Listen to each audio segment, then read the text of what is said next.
Masih seputar kasus Nikita Mirzani dan Reza Gladys. Kali ini saya akan mengajak kalian untuk mengupas satu hal yang cukup menarik. Apakah sebuah kesepakatan bisa dibatalkan karena tekanan psikis? Kita akan membahasnya dari tiga perspektif ya. Hukum pidana, hukum perdata, dan kriminologi modern. Saya pastikan bahwa klien kami tidak pernah membuat kesepakatan dengan siapapun terhadap kasus yang sekarang ini. Seperti itu. Dalam hukum pidana guys, tekanan psikis bisa menjadi unsur pemaksaan ya. Misalnya ancaman untuk membongkar aib, menjatuhkan reputasi di publik. Itu termasuk pemaksaan secara tidak langsung. Tapi harus ada bukti bahwa tekanan itu nyata dan mengintimidasi. Nah, dalam kasusnya Reza Gladys dan Nikita kan banyak yang berpendapat ya bahwa Reza Gladys dipaksa untuk membayar sejumlah uang agar Nikita tidak speak up soal produk kecantikannya. Ya udah, ya boleh Mail gimana ini ya, Mail aturin aja, aku bingung. Ya udah, kalau Mail sebenarnya kalau nyebut nominal nggak enak ya, takutnya gimana gitu. Tapi kalau misalnya tidak keberatan, Ya. Mail menyebutkan nominal, ya udah nggak apa-apa. Maksudnya kalau misalnya Mail nyebut nominal nggak apa-apa nggak? Sebenarnya nggak apa-apa Mail. Tapi saya tidak ini loh, saya jadi tidak apa. Nggak enak sebenarnya ngomongin nominal sih kalau di telepon. Tapi kalau misalnya dokter Oki lah, dokter Reza, ini namanya dokter semua. Jadi kalau misalnya emang dokter Reza pengen supaya kita tidak speak up, ini kita ada di side dokter Reza. Dokter Reza udah tinggal kasih dia uang 5M, udah. Iya. Mulut itu mahal dok, gitu.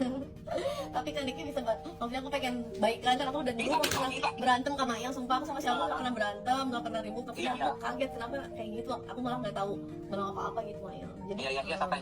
Ya, jadi nominal yang tadi aku sebutin itu sih sebenarnya kalau misalnya soal mulut dia mahal, agak doer kan. Tapi kalau kita dengarkan dengan saksama guys, rekaman pembicaraan yang diduga antara Reza Gladys dan Mail ya, nadanya terdengar santai, bahkan ada negosiasi. Kemudian tanpa ada nada takut atau terintimidasi hingga histeria ya. Jadi dari sudut pandang pidana menurut saya ini masih bisa diperdebatkan lah ya, masih debatable guys. Hukum perdata mensyaratkan 4 syarat sah perjanjian guys. Pertama, sepakat, cakap hukum, hal tertentu, dan sebab yang halal. Tekanan atau paksaan masuk di pasal 1321 KUH Perdata ya, yang menyebutkan bahwa kesepakatan jadi batal kalau dilakukan karena penipuan atau paksaan, atau dalam bahasa istilah hukum itu disebutnya dengan duang. Nah, masalahnya dalam hukum perdata guys, paksaan itu harus konkret dan nyata. Kalau komunikasi dilakukan secara sadar, sukarela, dan bahkan ada negosiasi soal nominal ya, maka menurut saya ya, unsur paksaan tidak bisa terpenuhi ya. Jadi klaim bahwa perjanjian itu batal karena tekanan psikis ya, dalam konteks perdata itu lemah menurut saya guys. Kalau kita bawa ke ranah kriminologi ya, ini menarik ya. Kriminologi mempelajari bagaimana relasi kuasa bekerja dalam kejahatan. Nikita Mirzani sebagai public figure tentu punya power ya untuk mempengaruhi opini publik. Tapi apakah itu otomatis menjadikan Reza sebagai korban paksaan? Menurut hemat saya sih tidak juga lah ya.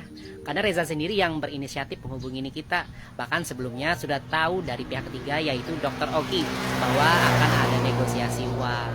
Jadi secara kriminologis guys, Reza Gladys tidak bisa disebut korban ya menurut saya. Tapi subjek aktif yang juga sedang menjaga reputasinya sendiri. Jadi menurut saya guys, sulit untuk menyebut ini sebagai kesepakatan yang batal karena tekanan ya. Kalaupun Reza Gladys merasa tertekan secara batiniah, itu tidak otomatis membuat kesepakatan menjadi tidak sah menurut hukum perdata. Kalau kalian punya pendapat berbeda, yuk kita bahas di kolom komentar ya. Yang penting argumenmu harus ilmiah, logis, dan terbuka. Kenapa sih Nikita Mirzani nggak ambil jalur pra-peradilan? Kan katanya kagak salah. Malah wacananya dia mau melakukan gugatan secara perdata terkait dugaan wan prestasi terhadap Reza Gladys. Yuk kita bahas secara ilmiah biar kita nggak asal bunyi.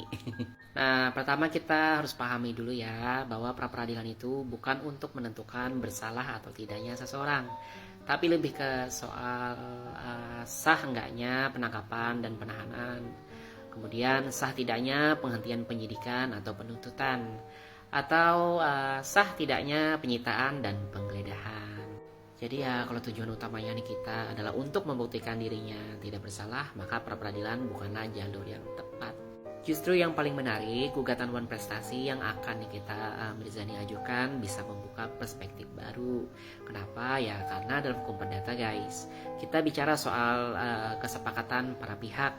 Dan apakah kesepakatan itu terjadi secara sukarela atau justru karena paksaan dan tekanan? Nah, ini penting banget ya, karena kalau bisa dibuktikan bahwa ada tekanan atau manipulasi dalam perjanjian sebelumnya, yaitu transaksi 4 miliar itu ya, maka gugatan perdata bisa menjadi alat strategis untuk membalikan narasi publik dan memperhatikan, maksudnya memperlihatkan sisi lain dari kasus pidananya. Menurut saya pribadi ya, ini langkah yang strategis ya, dan langkah yang cerdas. Karena dalam banyak kasus guys, dimensi perdata bisa membuka celah hukum yang tidak bisa dijawab oleh hukum pidana. Tapi ingat ya, ini masih proses yang belum inkrah, jadi kita harus tetap objektif dan pantau terus perkembangannya. Kalau kalian punya pendapat lain, silahkan tulis di kolom komentar. Oke, Bang DJ, terkait kemarin adanya statement dari kejaksaan itu yang mengatakan bahwa apakah relevan pasal TPPU itu masuk ke dalam tindak pidana yang dilakukan oleh Nikita Mirzani?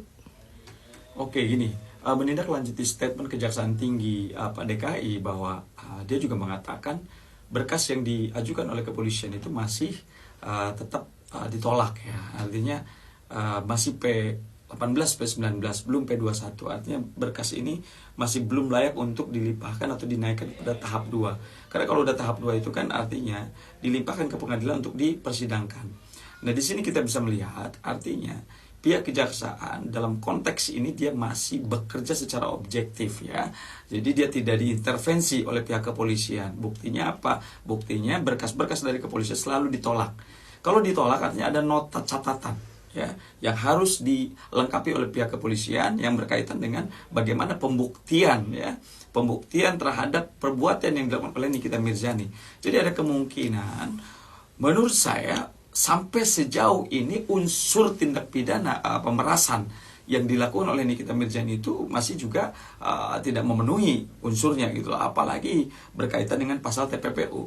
Saya menganggap bahwa TPPU ini kan menurut saya nggak ada korelasinya dengan perbuatan yang dilakukan oleh Nikita Mirzani seperti yang dilaporkan oleh Reza Gladys gitu loh. Kalau TPPU seperti di dalam pasal 5 Undang-Undang TPPU, Undang-Undang nomor 8 tahun 2010 dikatakan bahwa yang disebut dengan tindak pidana TPPU itu adalah satu perbuatan di mana pelaku mengaburkan dalam konteks uang, misalkan uang ini hasil kejahatan, hasil korupsi misalkan contoh. Uang ini dikaburkan seolah-olah diputerin ada bisnis, ada produk bisnisnya gitu loh. Sehingga tidak terlihat bahwa uang ini adalah uang hasil kejahatan. Jadi kalau menurut saya tidak tepat kepolisian menggunakan pasal atau penerapan pasal TPPU terhadap perbuatan yang dilakukan oleh Nikita Mirzani. Kalau hanya dugaan tindak pidana pemerasan itu sah-sah saja ya kan. Karena apa? Karena memang dia terima uang dari Reza Gladys gitu kan, dari pelapor. Cuman kita melihat bahwa uang ini kan bukan diminta oleh Nikita Mirzani, tetapi pelapor menawarkan uang tersebut kepada Nikita Mirzani untuk meminta bantuan.